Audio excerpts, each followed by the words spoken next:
যে 17 বছর আপনাদের গায়ে আঁচড় লাগেনি এবং 1 বছর আপনার তার চেয়ে বেশি আঁচড় লাগছে। তার মানে 17 বছর আপনারা শেখ হাসিনা নামের মায়ের কোলে আপনারা ছিলেন। এই সময়টাতে আপনারা নিজেরা স্বীকার করছেন শেখ হাসিনা আপনাদেরকে জামিন দিয়ে দিত। যে শেখ হাসিনা যায় লাভ কি, বিএনপি তো ক্ষমতায় আসবে, বিএনপিকে কেন আমরা ক্ষমতায় দেব? শেখ হাসিনার সময়ে জামাত পরিচয় দিলে জামিন হয়ে যাচ্ছিল। ডক্টর মাসুদ ভাই, আপনি এটা কি বললেন যে তুমি জামাত ঠিক মতো করো না, এই জন্য তোমার জামিন হয় নাই, তুমি যদি ঠিক মতো জামাত করো তোমার জামিন হয়ে যাবে। কেন আমরা 17 বছর ধরে বারবার বারবার পরাজিত হচ্ছিলাম? মাসুদ ভাই, আপনি এটা কি শুনাইলেন? 28 অক্টোবর এত বড় আন্দোলন হলো, এইখানে আমরা লড়াই করছিলাম, আপনারা ওই পাশে একটা প্রোগ্রাম করে শান্তিপূর্ণভাবে বাসায় চলে গেলেন। দেশের জন্য একসাথে কাঁধে কাঁধ মিলিয়ে আমরা লড়াই করতে পারলাম না। আজকে আমি খুঁজতেছিলাম যে আমরা বারবার কেন পরাজিত হচ্ছিলাম। আচ্ছা, সামনে আপনারা কি করবেন? এতদিন তো পরিচয় লুকায়ে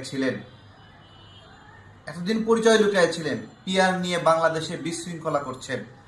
বাংলাদেশ যদি বিশৃঙ্খল হয়, আপনারা যে পরিচয় লুকাইয়াছিলেন, আওয়ামী লীগের সঙ্গে মিলাইয়াছিলেন, ছাত্রলীগের সঙ্গে মিলাইয়াছিলেন এবং ছাত্রলীগের সাথে মিল কইরা একসাথে ছাত্রদেরকে পিটাচ্ছিলেন, একটা প্রশ্নের উত্তর দিবেন?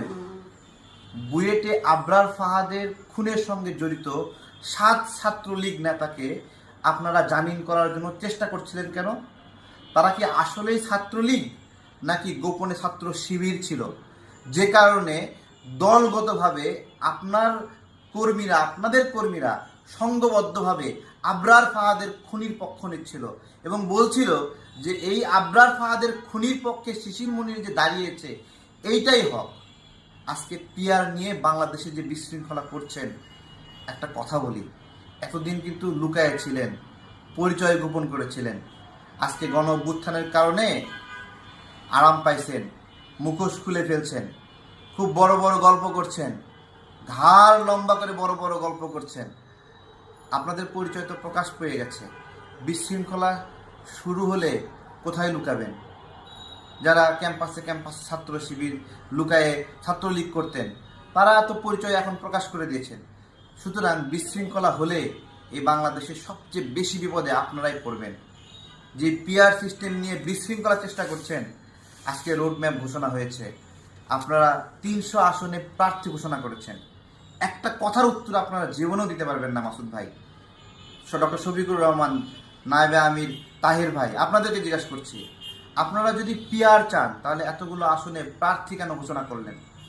এটা কি সাংঘর্ষিক না? একটা উত্তর দিতে পারবেন যে আপনারা এখনো রোড ম্যাপ দেখাননি যে পিআর আপনারা কোন পদ্ধতিতে চান? যেমন 1 নম্বরে ডক্টর শফিকুর রহমানের নাম, 2 নম্বরে নায়েবে আমির তাহির ভাইয়ের নাম, 3 নম্বরে গোলাম পারওয়ার নাম, 4 নম্বরে ধরলাম মাসুদ ভাইয়ের নাম। আচ্ছা, আপনাদের 300 নম্বরে একজন ব্যক্তির নাম থাকবে। ওই ব্যক্তি যদি তার এলাকায় অনেক বেশি ভোট পায় এবং ডক্টর শফিকুর রহমানের চেয়ে বেশি যদি ভোট পায় এবং আপনারা যদি 5টা আসন পান, তাহলে ডক্টর শফিকুর রহমানকে বাদ দিয়ে ওই 300 নাম্বার প্রার্থী যে বেশি ভোট পাইছে তাকে কি আপনারা দিবেন? পিআর এরকম কোনো সিস্টেম নয়। পিআর হলো একটা দলীয় বন্দোবস্ত, জনগণের বন্দোবস্ত না। জনগণ যেরকমভাবে কাউকে প্রত্যাখ্যান করার ক্ষমতা রাখে জনপ্রতিনিধি নির্বাচনের প্রক্রিয়ায়, আপনাদের দেওয়া পিআর পদ্ধতিতে জনগণের এই প্রত্যাখ্যান করার সুযোগ আছে?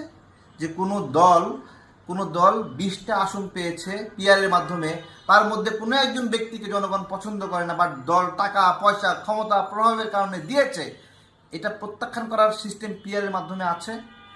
বলেন, নাই। আপনারা কোন পথে হাঁটছেন নিজেদেরকে জিজ্ঞাসা করেন। আজকে বলে ফেলেছেন কিন্তু যে জামাত পরিচয় দেওয়ার কারণে আপনাদেরকে গ্রেপ্তার করা হয় না, জামিন দেওয়া হয়েছে। 28 অক্টোবরে আমার সাথে একজন ভাইয়ের কথা বলছিল যে যদি আটক হও জামাতের পরিচয় দেবা, আটক তোমাকে করবে না। আসলেই 28 অক্টোবরে জামাতের খুব কম লোক গ্রেপ্তার হয়েছে বা কেউ গ্রেপ্তার হয়ই নাই। গ্রেপ্তার হলেও বিএনপির প্রোগ্রামের আশেপাশে আসছিল, সেই কারণে গ্রেপ্তার হয়েছে। ডক্টর শফিকুর রহমান ইফতার মাহফিলে বলেছে আওয়ামী লীগের সঙ্গে আপনারা যুদ্ধ করবেন না। এই গণ অভ্যুত্থানের মধ্যেও আপনারা এই ধরনের নীতিতে ছিলেন যে শেখ হাসিনার পতন হয়ে লাভ কি, ক্ষমতায় তো বিএনপি যাবে, এইরকম নীতিতে ছিলেন আপনারা। শেষ পর্যন্ত মাঠে নামতে আপনারা কনফিডেন্স ছিলেন না।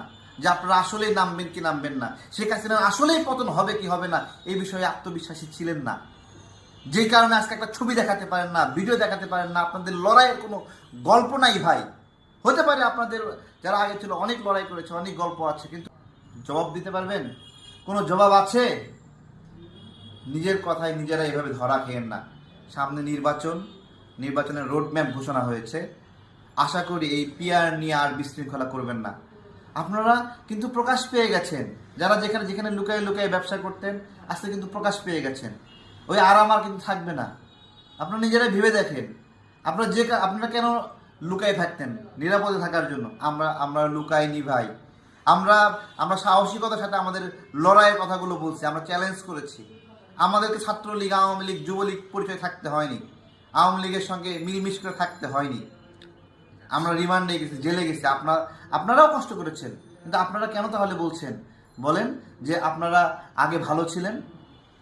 বলেন আপনারা কেন বলছেন এটা যে জামাত বললে জামিন দিত? আপনারা আপনাদের কথার ব্যাখ্যা দিতে পারবেন ভাই? আচ্ছা, সব হিসাব বাদ দিলাম। এই গণ অভ্যুত্থানে 10,000 মানুষ যদি গ্রেপ্তার হয়, আপনাদের গ্রেপ্তারের একটা তালিকা দিতে পারবেন? যে 10 ভাগের 1 ভাগ মানুষ আপনাদের গ্রেপ্তার হয়েছে বা 100 মানুষ আটক হয়েছে, এরকম দিতে পারবেন আপনারা? আপনারা 2 আগস্ট, 3 আগস্ট, 1 আগস্ট এই সময়টাতে আপনারা তো মাঠেই নামেন নাই। যখন কিনা আপনাদেরকে নিষিদ্ধ করলো তখন আপনারা কিছুটা মাঠে নেমেছেন, এর আগ পর্যন্ত আপনারা নামেন নাই। আপনাদের উপর আঘাত না আসা পর্যন্ত আপনারা দেশের জন্য সেই দরদ দেখান নাই। আপনাদের মধ্যে এই আত্মবিশ্বাস ছিল না যে শেখ হাসিনা এখান থেকে যাবে।